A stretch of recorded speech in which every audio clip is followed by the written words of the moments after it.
'Twas the nights before Christmas. Despite last-minute stress, few were delivering except Walmart Express. Stockings were hung by the fire with care, knowing in about an hour stuffers would soon be there. On to the road, Walmart Express delivery went. Chock full of wondrous things in the St. Nick of time sent. Let's go! Get express delivery in as fast as an hour, even on Christmas Eve. Orders must be placed by 4 p.m. local time on 12/24. Subject to availability. Fees and restrictions apply. Express delivery to y'all and to all a good night. Welcome to your Walmart. It's the Monday you've been waiting for. DSW's Cyber Monday sale is happening now at DSW.com. Today only, save 35% on almost everything online. Score the best deals of the year on must-have shoes, giftable bags, and cozy extras for everyone on your list, including you. Don't miss out. Save 35% online only at DSW.com today. Exclusions apply. Details at DSW.com.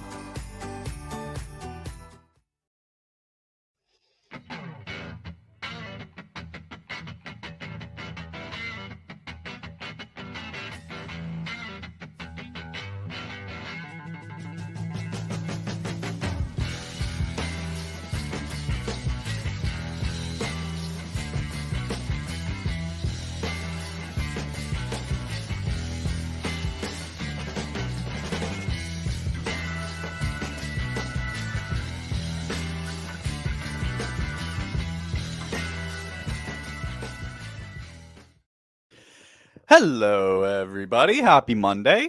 It's December I'm losing track, 16th. Thank you so much. Episode number 24 of Flamescast with yourself, Kyle, along with Neil, as always. Do you want to hear something that Frank Seravalli dropped about an hour ago? Oh, sure. Let's hear it. Sources indicate Sabres players met with owner Terry Pegula and GM Kevin Adams today in Montreal. Oh. Summary of the message: we believe in you. The solution is within the room. As they've lost how many games straight? Wait. So the players asked for the meeting? No. It was Terry Pegula, so the owner, and GM Kevin Adams. Oh, they orchestrated it. I thought the players did. I was like, wait, what? Pegula professed faith in Adams, rough, and apparently told players to not expect a big trade. How stupid are you? Like, what? Well, I mean, look. What? I can only speak from somebody who experienced Lindy Ruff for the last couple of years until this year. The game is simply passed him by. You're asking a dude who, while does have a very good track record for the most part, right, he never could really get it going enough in New Jersey. I don't think. So my question to you is this: whose fault is it really, Lindy Ruff or Kevin Adams? It's Kevin Adams. Terry Pegula. Oh, well, it's Terry as well. No, too, it's Terry. sure. No, and I'll tell you why. Because look, Kevin Adams was hired in a situation where you had the whole Jack Eichel, problem, and the fact of the matter is that he never had any experience in sort of like this type of role or something close to it. Right. And then he's asked to be in an ownership that like doesn't really know what they want to do. Right. And they're not hiring the right people. That's the problem. I don't think Terry Pegula doesn't want to win. I think he does. And that's evidence of like, look at what's happened with the Buffalo Bills. But I'll tell you why. I'll tell you the big difference. Yeah. He stayed out of it and let football people do the job. Yep. He hasn't hired the right hockey people and just let them do their job. That's the problem. Oh, yeah. He needs to let go of ownership. James Dolan with the Knicks, he let basketball people do their job. And as long as he don't get involved, he's good. And that's what I like. So in this situation, I hate to say it, I think you got to clean house. I really hate to say that, considering the Sabres. Well, if we're talking big trade, now that you put that out there, what do you think that tells other GMs? Oh, so then we're good. It's open season, basically, right? Yeah. And I mean, like, it kind of goes like bringing this back to the Flames here in terms of like ownership, right? Like, Murray Edwards has been here a long time, right? And like I was kind of thinking about it as I read that, right? And it's funny because like this team had 2 open windows in the last 5 to 7 years, give or take, right? They were number 1 in the West not long, like a couple of years ago, and then they had that little run where they get stomped by Edmonton in the second round, but like they had their windows, right? And I don't want to say I think they're starting to turn the corner because of the fact that this new arena is being built in Conroy and blah, blah, blah, right? So like for Kevin Adams to come out and say that with Terry Pegula, oh man, like what 2030 is the next time we're going to see Buffalo in the playoffs? I don't know. I'll tell you this. I'll tell you this, Kyle.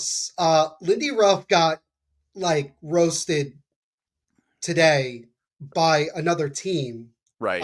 Not really, but like sort of. So the Devils made Tom Fitzgerald, their general manager, available for media. Yes. Just to kind of get his thoughts on like the year and everything. And they asked him some of the things of like, what is the difference between like last year and like this year with like Sheldon Keefe? This is what Tom Fitzgerald said. I will read it to you. Quote. I'll tell you. Okay. He goes, Fitzgerald on winning culture. Quote, it starts with Sheldon and how aligned he is with me. How we practice, details, meetings, systems, the standard. Anything less is unacceptable. It starts with your head coach. He goes on to say, we're winning games the right way, defending first and letting the offense take care of itself. Can't complain about being 20-10. That is Lindy Ruff getting destroyed, not like, in my opinion. Right. But maybe I'm reading too far into it. Maybe I'm just being petty because I wasn't a Lindy Ruff fan. But like that's what I'm saying. Like the Devils' problem to me with Lindy, yes, regardless of the fact that the goaltending was terrible, is the fact that defensively they were awful. They were so bad. And yeah, their offense was scoring a lot, but their defense couldn't stop anything. Right. So fast forward to this year, everybody's talking about the Devils have stingy defense. They're giving up 1 to 2 goals a game. They're blocking shots. They're being physical. Look at the last couple of games. They've given up less than 20 shots in 3 consecutive games, including against the Maple Leafs, and they still lost the game, mind you. They were up in that game too. They were up in that game. But like what I'm saying is that look at what's happening in Buffalo right now. They're all over the place. They're a mess from top to bottom. And if you are Thompson, how do you not want to get the hell out of here? If you're not Darlene, if you're not like some of these younger guys, if you're not Dylan Cousins too, Peyton Krebs, who's been there a while. I just wanted to read you this little excerpt here. So Adams has been GM since June 2020. I remember when he got hired. And it's like, I'm not knocking about the hiring, but it's like, buddy, it's been 4 years. What have you? They haven't done anything. They've done nothing. They haven't gotten close. So last thing before we move on to the Flames show. The Flames, because this is a Flames podcast. Last thing, Lindy Ruff after the loss on Sunday. I saw this quote. I'm almost lost for words. Obviously, it's on me to solve this. This is the toughest solve I've been around. It is on me to get these guys in the right place and win a hockey game, and nobody else, just me. Lindy, it's not just you. It's not, okay? It's the guys on the ice too, all right? You're not the one out there, you can give like the thing is, it's like during the regular season, how much influence do you really think a head coach has on a struggling team? Probably not much. Probably not much, because a lot of the time the coach will say he won't say it publicly, but he'll say behind closed doors, like, the guys just got to figure it out together. Right.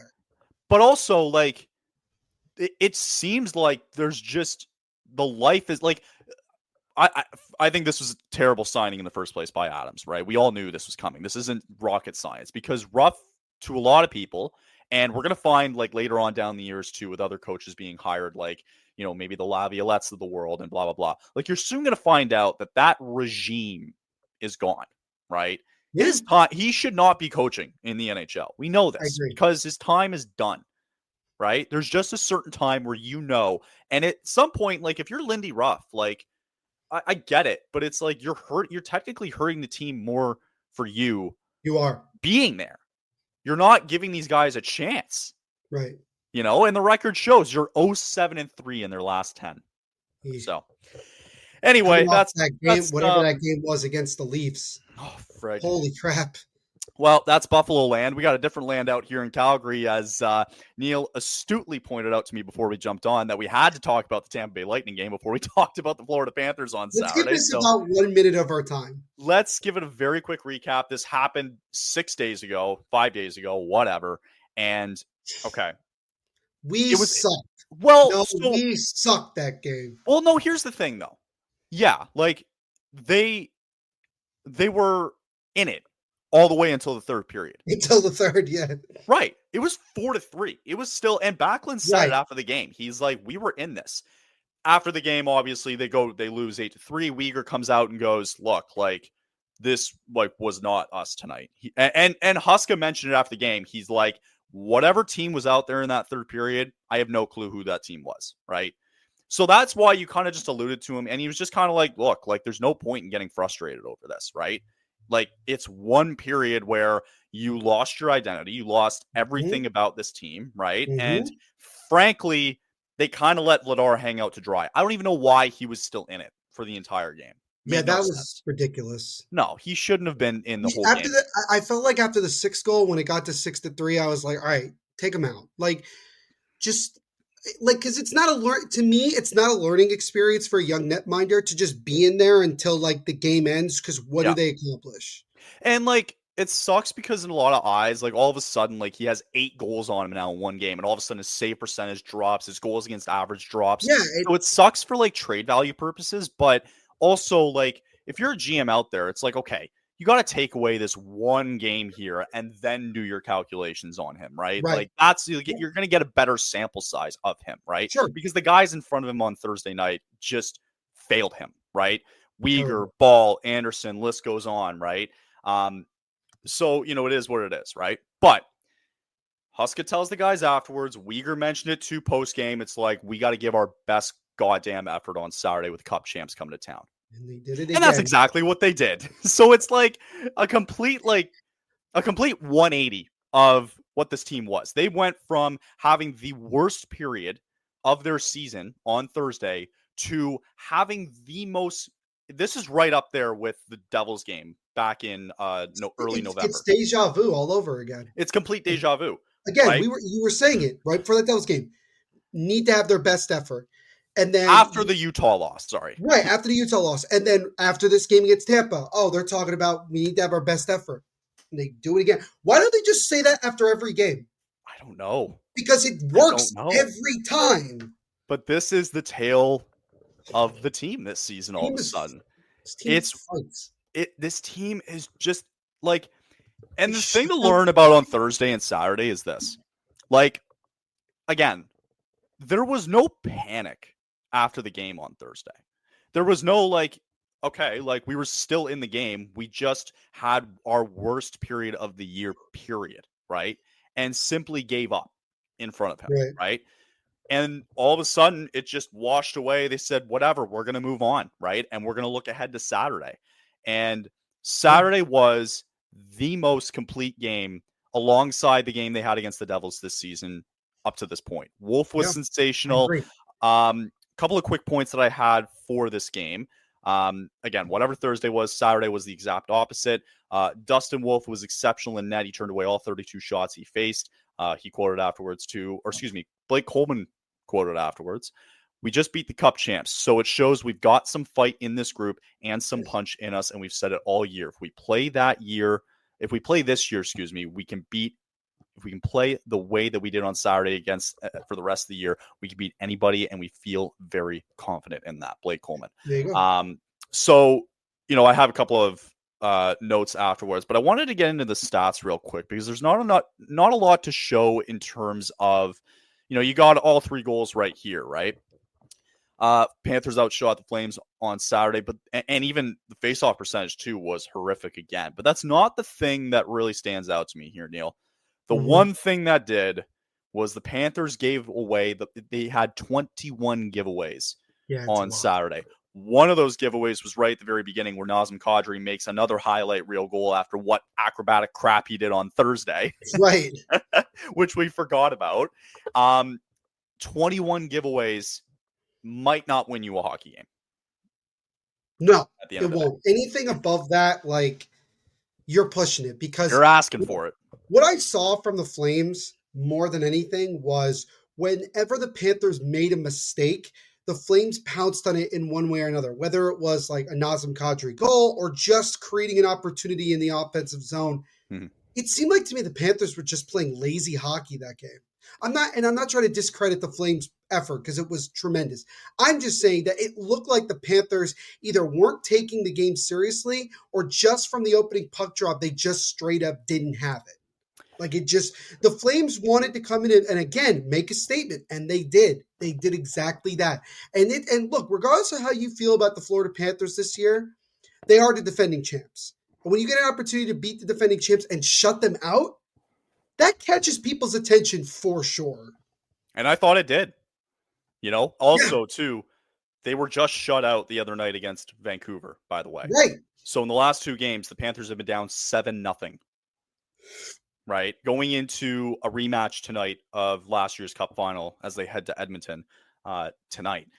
But yeah, like with this, it's just a complete switch. Like, these last 4 games have been so preposterous because you have, if I'm not mistaken, if I have it correctly, they had Dallas and that blowout in the third period, right? Sure. They had the big win in Nashville, right? Mm-hmm. They came home to Tampa, I think. If I feel like they did. Yep. They did, Yep. and then they have Florida here on Saturday. So it's like it was so like really bad, pretty good for the most part in the Nashville game. Right. Really bad against Tampa in the third period. They played one of their best games this year on Saturday. So it's like, what the hell? The next game we're going to play like garbage. The hell right. So, and Tuesday, Boston's coming to town after, Calgary, if you recall me doing a live stream that game, I think back in October, it was a good game and one that the Flames pushed to overtime, being down 3-1. Boston coming in very hot after dismantling the Vancouver Canucks, so they're feeling good about themselves. This is going to be the return of Nikita Zadorov and Elias Lindholm again to Calgary for the second time, just on a different team. Mm-hmm. So that'll be nice to see. And man, they were talking about it too with Lindholm the other day, man. He could have had $9 million. And he's off to like a really bad start. Yeah, holy shit. You were scratching the mic just then, so I'm like looking around like, what is that noise? Oh no, that was me doing this. I was scratching that. Yeah, I was like, what is that? But you know what I find funnier than anything? We were looking at it like 2 weeks ago. We were looking at like what this month needed to be. This is about the most balanced month I've seen the Flames play, just from the standpoint of either they have a really bad game or a good game. Right. Like, and there's no in between. There's not even like a loss in there where you could be like, all right, like could have gone either way. It's like, no, we either lose and we look like garbage doing it, or we win and we look like a team that could easily make the playoffs. And and it's a weird position to be in because you can't figure out what your team really is. But also too, like, okay, you can't figure out what they are, but we're halfway through December, and they're 15-11-5. Like, nobody's expecting this from this team, right? Really quick too, just looking at after Boston on Tuesday, just a quick reminder. Yeah, they have Ottawa, Chicago, and San Jose. And keep in mind, the San Jose game is also a week after the Chicago game because of the holiday Christmas. Break. Yes. You got 3 more games at home. Then you have to go to San Jose. So I'm just looking at these 4 games here, right? Mm-hmm. As this is a really good opportunity for Calgary again, where you can't, like, you have to remember, like, dude, the Senators have been playing good as of late. Chicago. Omar getting back, yeah. Right. And then San Jose being San Jose, right? But San Jose has been better. Okay. But then there's this conversation here. So Vladar plays, well, he got the defense in front of him looked terrible on Thursday, right? Wolf shuts out Florida, right? I imagine that does Wolf get the start on Tuesday? He should. It's been a couple days. Yeah, I would probably imagine so. I would imagine Dustin Wolf gets the start, right? Right. Because at some point, like, you have to realize that I get it with Vladar, but take out the save percentage and the goals against average. His record is 500 across the board. Right. Dustin Wolf is the guy that's winning you games, right? Just purely looking at it on a record basis here, right? Mm-hmm. If I bring it up here, you got Wolf, who is 9-5-1, Vladar 6-6-4, Mm-hmm. right? You got to go to the guy. Like, if you're going to get to a point in January and February where you're still hanging around the playoff push here, you got to go to your guy that's been winning you more hockey games this year. And you got to look at Dustin Wolf, right? Right. I think we talked about it at the beginning of the year where, oh, it's nice that they're getting this back and forth here. We're starting to see the separation here. Right. I think Saturday really proved it. Like, Wolf's starting to get to that point. This, like, Saturday proved it for me, right? And especially with, like, look, if Vladar starts on Tuesday, fine. But you have 3 games coming up against bottom tier teams. Maybe you throw Ottawa in there. They've been playing good as of late, right? Mm-hmm. With Ottawa, Chicago, and San Jose. Right. Like, Wolf has to start the majority of those games. I would, because this is a good opportunity for him to go on a little bit of a run, get some wins against, quote unquote bottom feeder teams. And who knows, like, would we love it if over the next 4 games, right, they win all 4, let's just say, right? And by the time we hit the end of the month on that, against Vegas and Vancouver, we're on a 5-game heater? Absolutely. Do I think is it reasonable to say that's not going to happen? Yes, because of just what we've seen. But right. I am in agreement with you that Wolf is slowly starting to separate himself to the point where the Flames are going to feel comfortable, or at least I would like to think that they feel comfortable enough to say, all right, he's our guy. Let us see what we can get on the market for Vladar at this point. Right. That's the way I look at it. Right.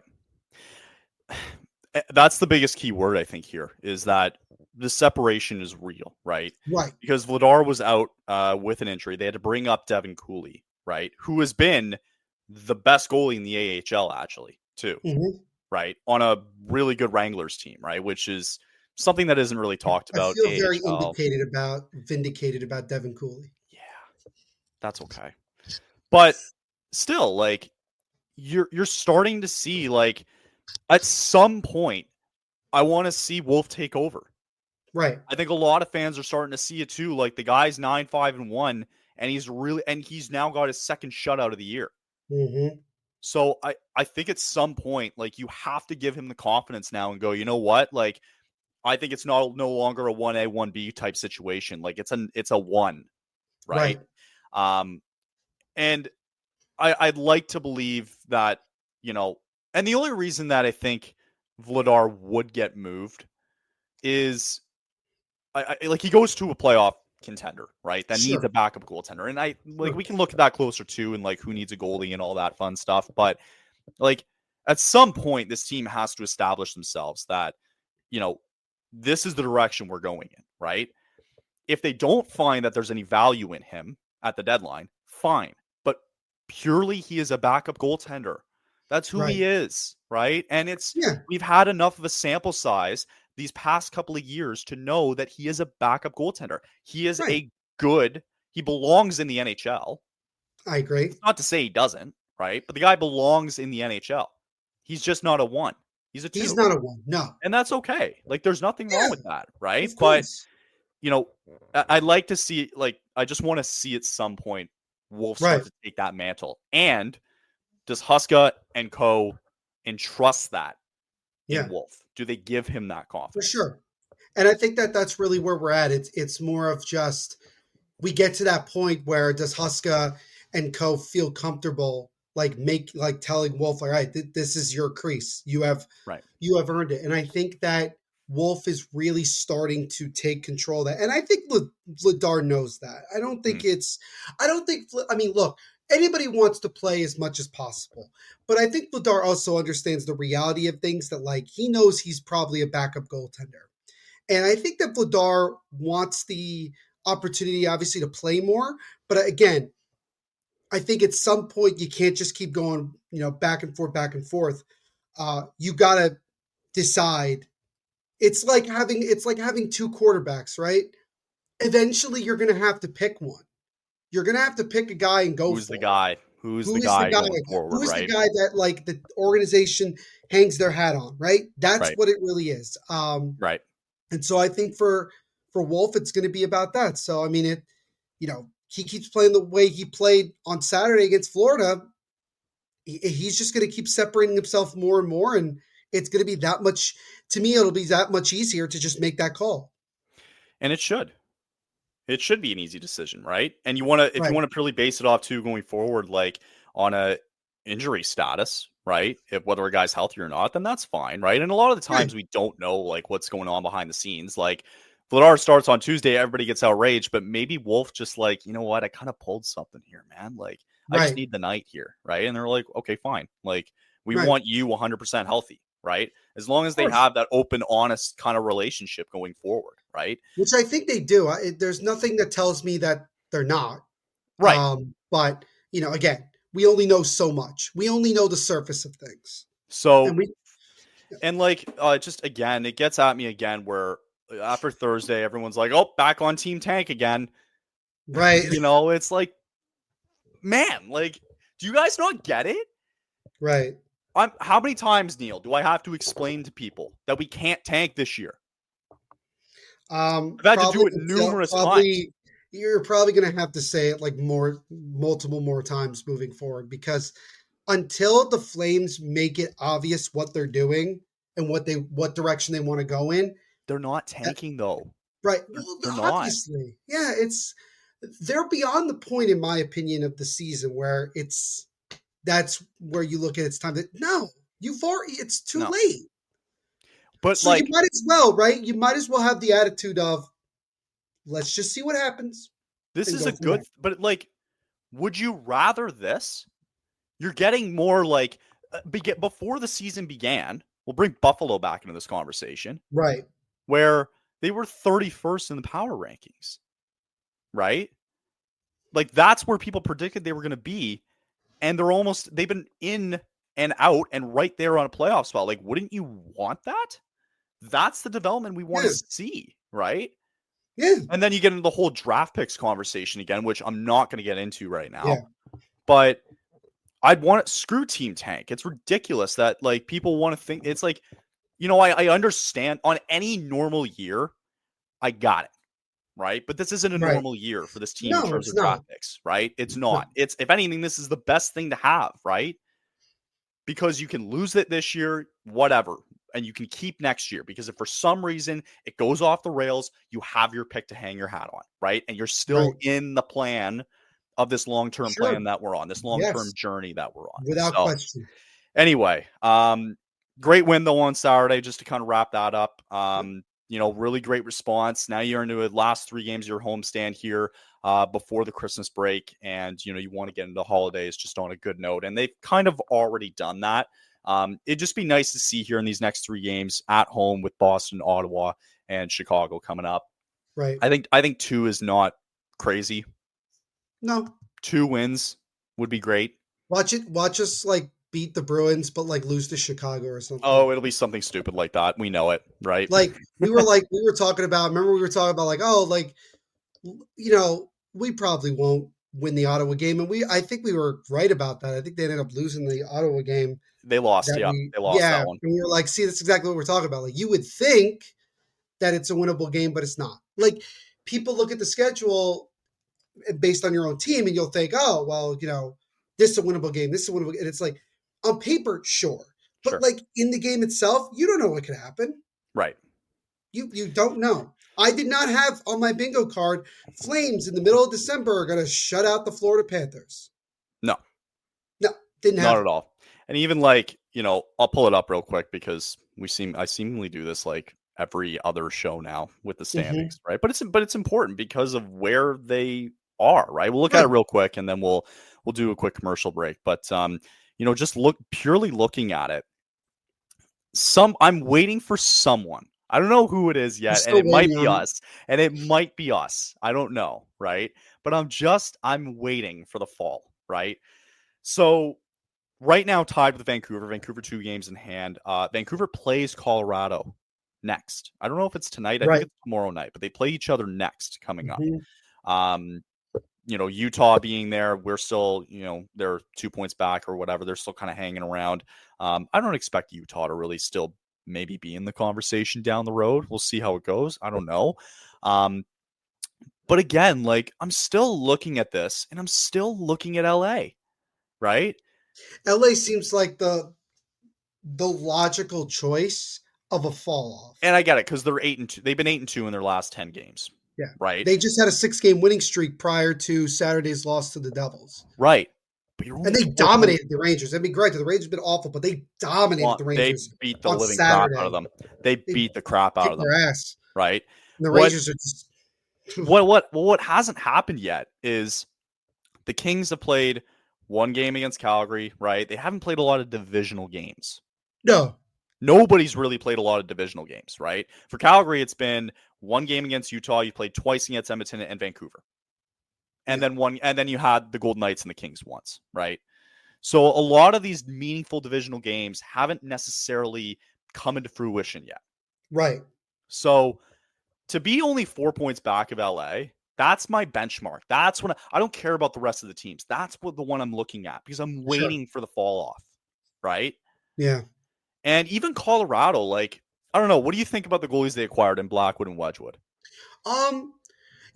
Acquiring Blackwood, I felt like was pretty good, because even on a bad Sharks team, I feel like Blackwood over the last season and change, he's actually been very good. Right. Win-loss record aside. So I think him being with a team that plays better defensively and just a better team overall, I think that he'll be okay. Wedgwood, kind of a weird situation. I mean, granted, he's 3-1-0 so far in his 4 starts with Colorado since they acquired him. He's also like very similar to Vladard. He's a backup. That's what he is. He's not a starter. And, they put him out there against the Devils, and they ended up shutting out the Devils in New Jersey. I mean, it's like they were definitely a team that needed just better goal. They didn't need elite goaltending. They just needed better goaltending than what they were getting. Right. And that's exactly what they did. So good on them that they did that. And so I think they have a pretty solid tandem that's also not costing them. If you look at it financially, I think they're paying the least of any team in the NHL in terms of goaltending. But does that, like, it's been coming from McKinnon and Rantanen, right? Correct. And that's where you say to yourself, how long does this stretch with Wedgwood and Blackwood continue? Is it going to be like this moving forward? Like, who knows? Also, it's a little funny. You're going to put the Wood thing, aren't you? Just seeing it now, it's a little funny, like, with the Flames being minus 11 goal differential, and then you think about what happened on Thursday. You take out those 8 goals, and they're at minus. You're right. Exactly. It's so funny. What I love is it's just like goals for is 84, and we have 5. Geez, and then you look at all of the teams either below or ahead of the Flames in just the wild card. Sure. And look at the home record difference. Oh, it's wild. Look at that. Oh, it's crazy. If you flipped from 4-7-4, and let's say we were 7-4-4, sure, we'd be way at the top. Right. That's the difference. Oh, 100%. They have to going into the new year, they have to be better on the road. Without a question. Right? They have to. 100%. Without a question, 100%. You have to be better on the road. Yes. Because even going forward, if they're a 500 team at home, that's okay. They know, though, going into the new year, it's kind of a good thing, isn't it? It is a good thing, because you've established that confidence to play at home.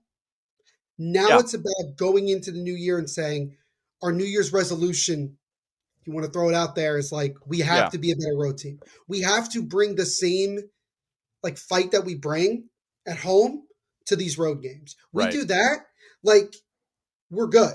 We're going to be good. I forgot who said that. If we keep playing, what was it? Coleman that said it after the game. Blake Coleman said, if we can play, we just beat the Cup champs on Saturday night. Yeah, but you beat them at home. You've been very good. Right. You've got to start doing that on the road. That's going to be the difference. Yeah, for sure. That's going to be the key thing for them, right? And I think they know it. They know that. And I've always kind of thought this too with Calgary. I think they're usually a pretty good home team regardless. They love playing at home, right? Yeah. And you can say that for a lot of these like teams that are in kind of remote places, maybe even, right? Sure. Like the Edmontons of the world, the Calgarys, right? But regardless, like, yeah, you're right. Like they definitely know it by now. Well, of course they know it by now. It's like, yes, we have to be better on the road, right? But even just being 500 at home the rest of the way and improving that away record makes it a huge difference. And you're right. If they weren't like you add in like, I don't know, 3 or 4 wins on the road from some of those games that they should have won on that little road trip for some of those bad teams, it's a different conversation we're having. It is a different conversation. Exactly. Yep. So still a long way to go. We'll see how it goes, but I figure we'll take a quick break. We'll get ready for Tuesday night. I've got the lineups and a little bit of info as well too. And then just before we head to the break too, last thing I wanted to mention, sorry about the game. I just had this written down here. Sure. After being separated for a couple of weeks, the Flames reunited with Coleman and Backlund on a line with Matt Coronado. That line had 2 goals against the Panthers on Saturday. So just wanted to throw that out there. Glad those guys are getting back together and they can see that it's gelling nicely. So yes, that's good. Okay, we'll do a little break and then we will come back. Watching our favorite NHL and NBA players is the gift that keeps on giving, and playing Pick 6 from DraftKings, an official sports betting partner of the NHL and the NBA, is a way to take a shot at even more cash prizes. You can download the DraftKings Pick 6 app now and select 2 or more players and choose if they'll have more or less of a stat. Pick 6 is available in most states, including Canada as well too, and in most provinces. And speaking of gifts, new Pick 6 customers play $5 and get $50 in Pick 6 credits. You download the DraftKings Pick 6 app now and use code THPN. That's code THPN for new customers to play $5 and get $50 in Pick 6 credits. Happy holidays from DraftKings Pick 6. The crown is yours. Also still sponsored by Game Time, of course. Still looking forward to February coming around the corner. I know Neil's gone to a lot of games already too in New Jersey himself. To a Giants game yesterday. I don't want to talk about it. And the Giants game, but I bet the seats were great. Oh yeah, seats were great. Seats, see, I told you. Game Time also has this new feature, by the way, called Game Time Picks. Game Time Picks filters out the fluff to show you only incredible deals on great seats, so you don't have to waste time searching through thousands of tickets. Game Time Picks also makes it curated to make it easier to save more on sports, concerts, comedy, theater, and more. Its all-in pricing feature allows you to have the total up front with no surprise fees at checkout, and you get a panoramic view from your seat in the app before you buy. You get the lowest price guarantee, or Game Time will credit you 110% of the difference. And with Game Time ticket coverage, your purchase is covered. Where'd you get those shoes? Easy. They're from DSW. Because DSW has the exact right shoes for whatever you're into right now. You know, like the sneakers that make office hours feel like happy hour. The boots that turn grocery aisles into runways. And all the styles that show off the many sides of you, from daydreamer to multitasker and everything in between. Because you do it all in really great shoes. Find a shoe for every you at your DSW store or DSW.com. With the most flexible customer service policy in the ticketing industry. Take the guesswork out of buying tickets with Game Time Picks. You can download the Game Time app now, create an account, and use code THPN for $20 off your first purchase. Terms apply. And again, create an account, redeem code THPN for $20 off. You can download Game Time today. What time is it? It's game time.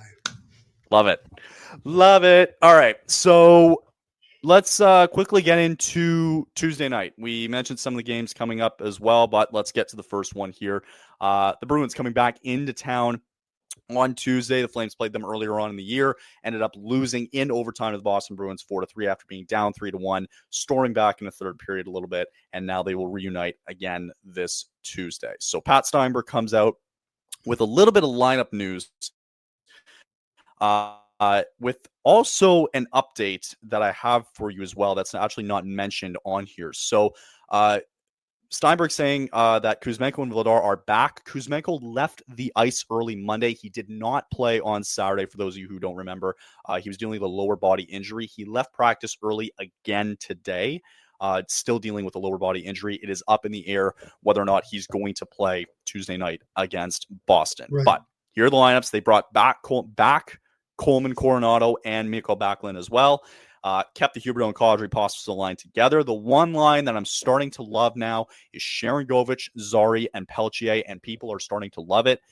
Peltier had a great night on Saturday night. He finally got slotted into that top 9, and it was working really well. People were clamoring at it, screaming that he needs to not be on the fourth line, and wouldn't you know it, right? So, yeah, he's now up there with Zari and Sharangovich, Coleman with Backlund, Coronado. The usual suspects on defense, Barry now there with Miromanov. So Miromanov, I believe, who is also coming off a little bit of a day-to-day injury too. So he wasn't available Saturday against the Panthers as well. That's why you saw Hanley play with Weegar on Saturday. Ball Right. still with Anderson, Bean, and Pahal. Still up in the air whether or not Miromanov's going to be playing is available for Tuesday against Boston. And then Vladar, and they've always put Vladar and Wolf there, but both guys were just seeing the ice. So there's not too much to say. Vladar also coming back from that injury, hence why Devin Cooley had to come back, or excuse me, he was recalled from the Wranglers. He was actually assigned today down back to the Wranglers. They also had to assign Peltier and Dewar to the Wranglers and then bring them back for waiver time purposes. So just a little cleanup work there. But this is what today looks like. Doesn't mean it's going to look like it tomorrow. Again, I just mentioned it. The one thing I'd love was Zari and Peltier being on the same line with Sharangovich. I think that could work out really well. And then hopefully Miromanov can come back. I don't like that Hanley and Weegar little line there. So he deserves a little bit better, I think, for Weegar. Thoughts? Just kind of looking at the initial lineup. Yeah, no, it's solid. Like you said, the Sharangovich, Zari, Peltier line has been really, really good. You're starting to see that chemistry, which is important, especially at this time of the year. And I think that, again, I'm liking ever since Peltier and Dewar, got recalled up. I feel like that they've jumped into the lineup and made contributions right away. I mean, they've played really, really well, and so that's good to see. And again, you mentioned Miromanov coming off of a little bit of an injury, and you have that fourth pairing just kind of working things out again. Defensive core, pretty much the same, pretty much what we expected. Moving Weegar over to that right side, and again, I think it's just already again fully solid, and it looks. I mean, we're basing this off of what we're seeing. I think Wolf does get the start tomorrow. That's why I think Vladar was probably number one in practice today, but right. Obviously, things can change. We'll see. But nobody really knows. Yeah, no, we don't really know. And solid lineup overall. Funny how Tyson Barrie, I think, is just the seventh or even the eighth D man. Like he's not put in over Hanley. You know what I mean? Unless it's purely left and right. You know what I mean? Like being on the left side, being on the right side. Like if Pahal was out for any reason, Barrie would go right into that lineup, so to speak. So. Yeah, just overall though, yeah, it's good to see Zari and Peltier there being put together. They saw it working there with Coleman, Backlund, and Coronado, and something like that is like, okay, let's stick with it now. Let's see how it goes for this next little bit, right? Yeah. Kadri and Huberdeau, believe it or not, we didn't like the lineups, but it's been working. Huberdeau scored against Dallas and Nashville. Last two games, it was Kadri scoring against Tampa and that ridiculous goal. And then Saturday on the turnover against the Panthers. So like it or not, that lineup's been working for the most part, which has been great. Lomberg back in the lineup Saturday, which is nice as well after having their third child. Congratulations. And then Rooney and Dewar, I mean, he's still been sensational still. I like to see him continue that pace, keep showing the speed, keep showing the physicality of his play. And you know what? Like, it sucks with Kuzmenko right now, but I think he has to start playing fourth line minutes going forward. Yeah, and that's where things get interesting because, we were talking about earlier in the year about, him and the organization. We're talking about a contract extension. Kuzmenko was also a guy that was in a lot of talks as being a, trade piece that the Flames might use. Sure. Right now, I mean, his value is definitely tanked a lot, considering lack of consistent scoring, being hurt, being out of the lineup, and now, maybe playing some fourth line minutes. I mean, it's been a tough year. It's been a tough year for Andrei Kuzmenko. And again, we're not halfway through the season yet, so there is still time. But oh, for sure. He does need to get going. He does, and it's just that, like, with him, if they don't have to trade him in the deadline, and it's No. okay. Like, if you end up losing, if you lose into free agency this year, and this is the kind of pace that we're just seeing out of him, then, it's not a massive loss, right? No. You just hope But that he even finds a with way to guys resurrect like his that, career. you still want to try to get some value to at least be like, all right, it wasn't a Sure. total. Ideally, loss. like, I'd like to see, like, you still want to, like, you want to keep putting him and keep setting him up for success, right? You don't want to, I say that, and it's like, him being put on the fourth line, but it's like, man, you could provide a little bit of a spark to that fourth line. You could, you could be there with Lomberg and Rooney, who's been great on the penalty kill this year, but, like, you can maybe provide a little bit of a spark there or something, right? Like, Mhm. Even on the third line, if for some reason they are changing it around, like, keep putting him with guys like Connor Zary, with guys like Coronado, with guys like Peltier, right? Like, keep putting him with those guys to try to set him up for success too, as For well. sure. So we'll see how it goes. It's going to be a very interesting watch going forward to see, he's dealing with a lower body. I can't see him starting tomorrow night if it's, if it's like this, because he did leave the ice early today, but we'll have to see what happens. So that's the kind of lineups that we saw today. We'll end up seeing, we'll definitely see what happens tomorrow with some of the lineups as well. Yeah. But I don't know. I really hope he finds a way back, Me too. I do. So World Juniors coming around the corner. And we do have some rosters to show. And I have zero expectations for the United States because this is a very interesting team. Well, why don't we show it? Why the hell not? Let's do the US one first. Why not? Why the hell not? So, and I can also quickly just run through some of the other rosters afterwards. So for those of you who haven't really been watching in recent years, you should. If you want some time on the holidays to watch some great hockey, you got to watch the World Juniors, man. If you don't want Every to year. talk to your family and friends, this is the next best thing. It's so, like, it's underrated every year. It's such a good time every single time. Great team. And so let's get into it. So the US roster looks a little something like this. So it looks like for you guys, Trey Augustine back in net. What a shock. I'll mention just some names on my end, then you can dive into it because this is more or less your team being from the US. Just some notables for me. I see EJ Emery. I see Ryan Leonard also being on this team. Oliver Moore, excuse me. And then also there's one other one that really jumped out to me. Zeev Byam, recent pick this past year. Gabe Perreault and Cole Eiserman. You're seeing some of the names here. I'm not sure if it's the first time you're seeing them, but any names that maybe jump out to you or just your overall thoughts on this U.S. World Junior team? Well, again, for me, it's going to be Ryan Leonard, coming out of Boston College. He had a really, really good tournament last year, and I feel that he, is a guy that can really develop into a very, very talented player. He's going to have to take on a bigger leadership role with some of the other older guys, obviously not eligible to play anymore. Guys like him, Trey Augustine as well. What I'm really kind of curious about this year is the overall play of the defensive core, because it is fairly different than what it was last year and the year before that. Right. You have a lot of guys that have not really played together that often. So that's kind of where I'm keeping my eye on it. And what's really interesting is you look up and down this lineup and you say, this is a overly heavy roster from a weight standpoint. There's a lot of guys over 200 pounds. And I don't remember the last time the USA had that many guys over 200 pounds. It's kind of weird. But, and again, you're talking like, when I say 200 pounds, like it's like either exactly 200 or like 205. Right. But I'm excited about Cole Eiserman as well. I really am. Because I really loved how he played last year for USA. This is a team that I could definitely make a run. I don't know. Maybe it's because I don't know a lot of the guys as well as I did the year before, that maybe that's where my expectation is. But nonetheless, I still think it's a very talented United States team. I think Zeev Byam could easily win player of the tournament.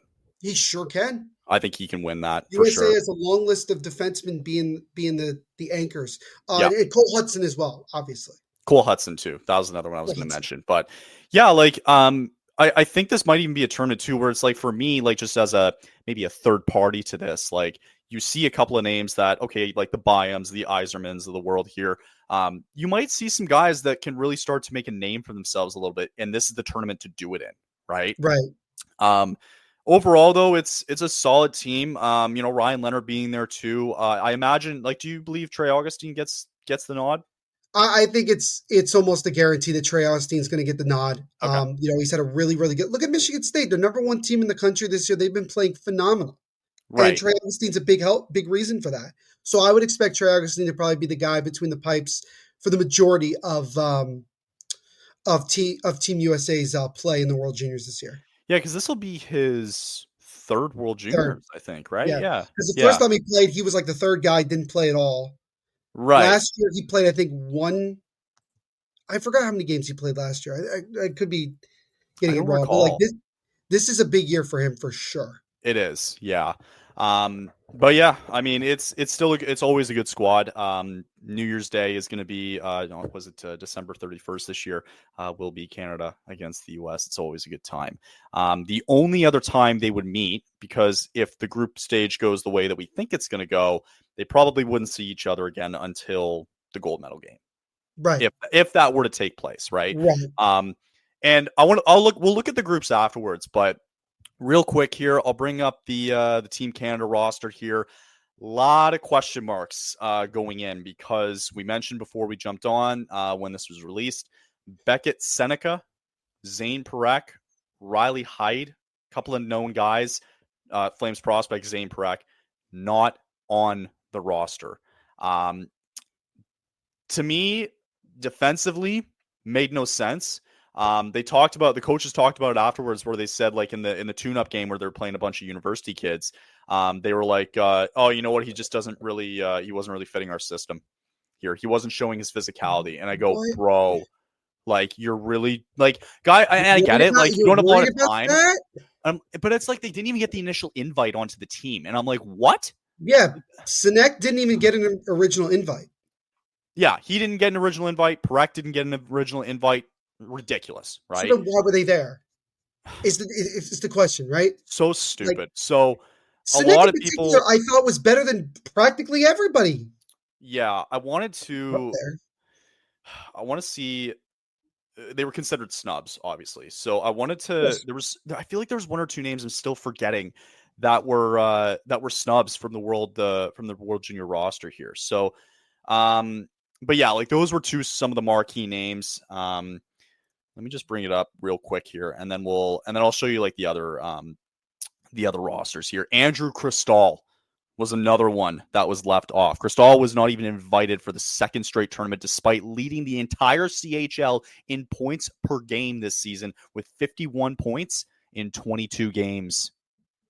The second year in a row. Like it'd be one thing if this was the first time he got cut. Twice now. That's like crazy. He might not ever play in World Juniors at this rate. Again, Riley Hyde too is another one that was mentioned that didn't make it. Had 117 points last year with the Prince George Cougars. What? Ridiculous. And he's been off to a great start this year too. So yeah, and again, like you're leaving off so much talent. Well, that could easily, like, I don't know. Let's get to the talent. So Gavin McKenna, the projected number 1 overall pick coming up in the draft this year, looking to make his year. Is that the number 1 pick this year? That is the number 1 pick. I'm starting to like with the draft. I'm starting to like not even remember. Like I'm starting to not even know the name of the guy who's going to be. No, me too. Gavin McKenna though has been the name. I think for this year, if I'm not mistaken. Let's just run it through here, though. Braden Yeager, Jet Luchenko. I've watched him quite a bit. I actually just saw him play 2 weeks ago. He came up to Sudbury. He was on 12. Jet Luchenko he's a really good player, and I thought he belonged on this team. Berkeley Catton, who was drafted. Callum Ritchie as well.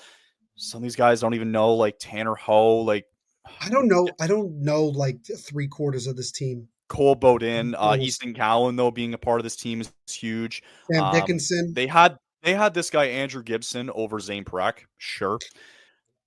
Olivier Bonk, I can understand. They looked at him, they saw 6'4" and over 200 pounds, and they were like, bet.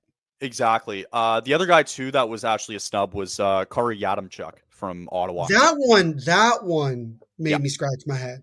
Yeah, a lot of scratches. But Oliver Bonk is back, which is good. Oliver Bonk, Sam Dickinson's going to play a big role on this team. Yep. Tanner Molendyke, Sawyer Mineo, who is even that? Like, that's so stupid defensively.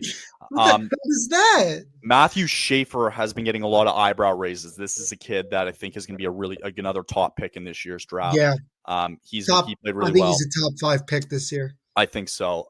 And then your starting goaltender, more than likely going to be Carter George here. He's playing out of Owen Sound. Yeah.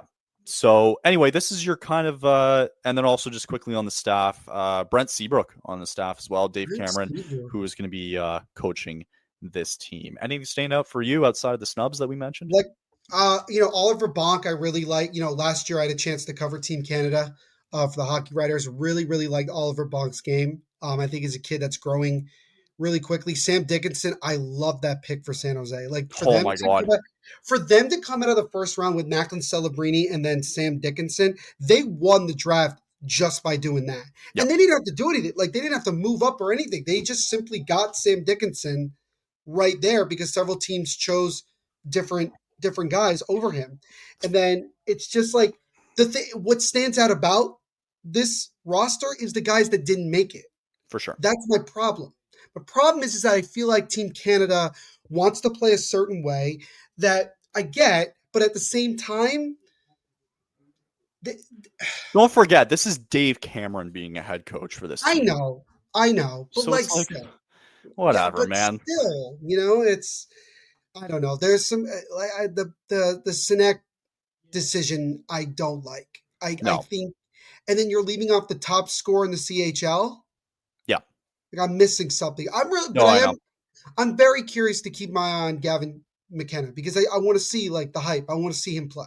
Let's see what it's all about. Right? I want to see what it's all about. Exactly. You got it. So let's. It's bad when you don't have a picture yet. Let's take a quick pick. I know there's no pictures of anybody yet, but so this is going to be Group A this year. So you got Finland, Canada, Germany, United States, and then Latvia. Very favorable for Canada and the U.S. to finish top in this group. I think ultimately it's going to come down to that New Year's Day game. Excuse me. And then, but Finland always surprises some people. There has not been a roster yet for Finland, so we don't know what's. USA and Canada are the only ones at the moment that. Yeah, that's all I've seen so far. Yeah. Anyway, but you have Finland can always surprise some people. We'll see what kind of roster they have whenever they drop it. But again, a very favorable group for Canada and the U.S. to finish 1-2, regardless. And then the interesting group here is going to be Group B this year because you have Czechia, who has been really good these last couple of years. The surprising team of the tournament the last couple of years. Surprising team. So you got Czechia, Slovakia, Sweden, Switzerland, and Kazakhstan, who moved up in the IIHF tournament pool. So they placed Norway? Norway, yeah, correct. So again, this is going to come down to 3 teams here. It's going to be Czechia, it's going to be Slovakia, it's going to be Sweden. This is a group Sweden should win yet again, where they're like 53-2 in round robin play, and they have not shown it in knockout stages. So, just kind of looking at this like purely from a Canada-US standpoint. Yeah. Right. If things go right and they take care of business against Finland, just as an example, right? Who knows if that's going to be the case, right? But if they take care of business, right, that sets up for that New Year's Day game to be very interesting, right? Because if you finish second, you have to face the third place team in this group. And if it happens to be Czechia or Sweden, that's not an easy win. That's an awful matchup in the first round. It's terrible, especially if Slovakia can surprise people and win one game against either Czechia or Sweden. I think Switzerland's going to be the surprise team of this tournament this year. That's just my thing. Really? I think Switzerland, goaltending-wise, from like the projections that I've seen, sure. They're another country that's on the rise. Well, I mean, you look at some of the talent that's come out of Switzerland over the last couple of years. Right. Granted, they didn't have the world's greatest tournament last year. Well, they do have their roster. Thank God. They do have a roster. I don't notice anybody here. Most of the guys are from the National League. Right. So keep that in mind, which is also a pretty good professional league. Now, this is what I was talking about. Okay. I think you're going to end up seeing Christian Kirsch. I think it's Kirsch as the Okay. starter playing out of the USHL for Green Bay at the moment. Okay. He's a big dude. Yeah, he Like, is a big he really dude. likes to produce big goaltenders. 6'4", Um, 192 pounds. That's huge. I dare you to try to say number 30's last name. Not even gonna try it. No, don't even New and try. Schwander. Schwander, sure. But isn't it interesting, right? You have one goaltender that's playing in the United States. You have another goaltender that's playing in junior hockey in Canada. And then you have another goaltender who's playing in the under 20 of a league in, I believe that's Finland. I think so. It's That's so great. random. It's very random. Yeah, but like that's what I'm saying. Like goaltending has always been a thing for Switzerland for like Right. a long time. That's going to be the thing that might surprise people. Is that they may Yeah. not score a lot. They may be in a lot of close games. Yeah. I'm Real just saying, quick. that's my pick. Although in a sicko's world, I would love Kazakhstan to make it out of the group stage. I love it too. That'd be so good. I actually do have Sweden's lineup here. So Perfect. just to see here, Linus Eriksson. David Edstrom, I notice here. Otto Stenberg again for this team. Herman is gonna be Troth good. is a New Jersey Devils draft pick, 6'3" forward, big Troth. big kid. Axel Sandin Palika as well. That's a great name. I think Alex Super Hertig is a Axel. Flames prospect there. Axel, Tom Willander as Willander. well. And then goaltending wise, I think it's They have 3 M's. I think it's Melvin Strahl. I think. They have 3 M's. Yeah, Holy Melvin, crap. Marcus, How and did that Melvin. happen? You have Marcus, Melvin, Melker. Yeah. And then I think Czechia had their. I wanted to see Czechia's real quick before we head out because I think they have their roster on here. They do, They yes. do. Edward Sala, one that I think has become familiar. He's actually in Coachella now I for think he's in Coachella. Nice. for the Kraken. Yeah, Adam Shitlitsky. I think I think that's Merrick's son. If I'm not mistaken. I think it is. I think you're right. Merrick Yes, son. yes. Peter Sikora. Sikora here. Yep. Peter We all Sikora know. is another one that stood out. It's not who's- by the way, that's not Peter Sikora. That's not his son. That's a different No. Sikora. Adam Yurchek is gonna be another one to watch Jakub for. Dvorak, Jakub Dvorak too as in well. Ontario. And then goaltending wise, it's going to be, I think it's Jan Koven here. Okay. Rob Harabel played really well last year. I don't know why you Or wouldn't love him. maybe it'll be Hrabel. Sorry, I think it is it's Hrabel. He had But a really also- good tournament last year. I think it's going to be Harabel. He's 6'6", 209 pounds. Remember, he's the single biggest reason they knocked out Canada last year in the tournament. Yeah, because think he- they did beat Canada in the quarters last year. Yeah, that's Because right. Harabel had an unreal game. That's right. Yeah, they did And knock he's them out. 6'6". He's huge. And he's not even drafted yet. Somebody's going to draft him. I'm just telling you. The World he'll get drafted for the sure. World Juniors is also perfect for young players who are trying to get drafted to showcase themselves on an international stage. Because every team in the NHL has scouts that go to the World Juniors every year Yep. to watch. Totally. So- Whether they've been drafted or not, it doesn't matter, right? Yeah, so that's coming up around the corner. I'll be doing a World Junior. I'll be doing Canada Finland for that one. Dylan's going to be doing. I think he's going to be doing the Canada USA game. USA game. We already Yep. talked about that one. And then we'll be for sure doing the knockout stages and gold medal games and all that Yeah. stuff too. It's going to Any be a lot of fun. quick prediction? I mean, I'll go USA gold. I'll go Czechia bronze, and Czechia silver, and I'll go Canada bronze. I That's feel what I like would- this. I feel like the way that this is lined up, I think it's going to be a Canada US final this year. I don't know why. Fair enough. Like I don't know. Like it just feels like it could go that way. For Canada. It's just I'm They sticking could with get- goaltending. They could get goalied again though. Who knows? I just right? don't, because like the thing is, like, you have so many random. I don't mean to say this disrespectfully. You have so many random guys on Canada. I do not know what this team can be. Well, we're gonna find out. We are going I'll to say, find out. Aren't we?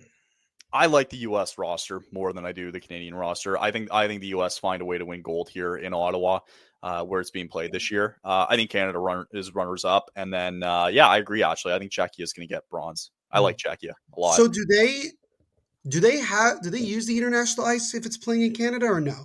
No, they'll only do it if they're going. They'll only do it if they're playing Europe. in Europe. To be Yeah. fair, Like for the last year, because last year was in Sweden. Yeah.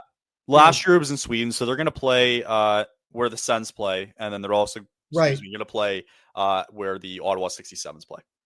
As well. Right. Yeah, that should be a lot of fun. It's going to be interesting to see a lot of these European players who maybe haven't played in North America yet to come over and play on a smaller ice. I love it. I don't know if I'm not trying to sound biased either, but I love it when it's being played in North America, specifically more in Canada, just because I feel like they show up. They do. They showed up in Buffalo too, mind you, because they're close to the border. But like, yeah, I just feel like I wonder where next they're going to do in the U.S. though. You know, they should do it like someplace they've never done before. Yeah, they got to do it somewhere like Boston. Popular. Yeah, like they got to do it in Boston or something like that. Like in New York would be fun. I would say like playing at MSG. Like I know how hard it might be because MSG's getting shit all the time. Sure. Like, can you imagine like maybe like North America, maybe like New York, New Jersey, right? So you have like, let's say you could do games at like the Prudential Center, although I don't know how many people would go to Newark for a World Juniors game, but you could do like New York, maybe you could do Detroit. Yeah. Detroit would be a good one. Yeah. Could be a good one. Yeah. Cool. All right. Well, that's going to wrap it up today. Be back at it again Thursday. We'll also be back at it again Monday. And then for Boxing Day, I'm taking the day off for that one. I don't, because Boxing Day doesn't exist where I'm from. Okay. Well, if you want to do it, then be my guest, but I won't be available for it. Yes, the only day we won't be doing this will be Boxing Day. So we'll be back at it again. If you're an American, all games will be on NHL Network. If you are in Canada, all games on TSN. Yeah, you got her. No Sportsnet doesn't get any. Good. Is that a legal thing? I think it's just for ownership wise, network ownership. They kept the World Juniors. Yeah. But Bell is starting to sell stock, and TSN might not be a thing in the next couple of years. It's going to be Bell Network? Like Bell's selling their stock because they're staying out of the sports media industry now. They're going back into like telecommunications, whatever. But yeah, it's it might not be TSN for the next. Is that another reason to blame Trudeau for everything? Another reason? Probably. Yeah, you know what? I haven't even seen if he, because it was supposed to be announced this afternoon that he was going to resign. Trudeau. Yes. Interesting. Let me. I got a quick second here to see. Nope, nothing yet. I'm trying to look. Yeah, I mean the earliest thing is I just have it. Just Canada's deputy prime minister resigns in blow to Trudeau's hold on power. You know it's bad when American newspapers are writing about it. I saw a clip where it was like the one guy on Trudeau's side, and he was like he's in the housing and labor department, right, or something like that. And he comes up, he's like, in a time where the other side is looking for a leader, right? And it's like, buddy, you just lost your people who are resigning, and people are resigning left, right, and center here. Like, what are we doing? Yeah, you're not convincing anybody on that. Anyway, that'll wrap it up. We'll be back again Thursday, recapping the Bruins game on Tuesday, and we'll get you set for Ottawa on Thursday. Happy Monday, and hope you all have a good rest of the week, and we'll catch you all again on Thursday. Later.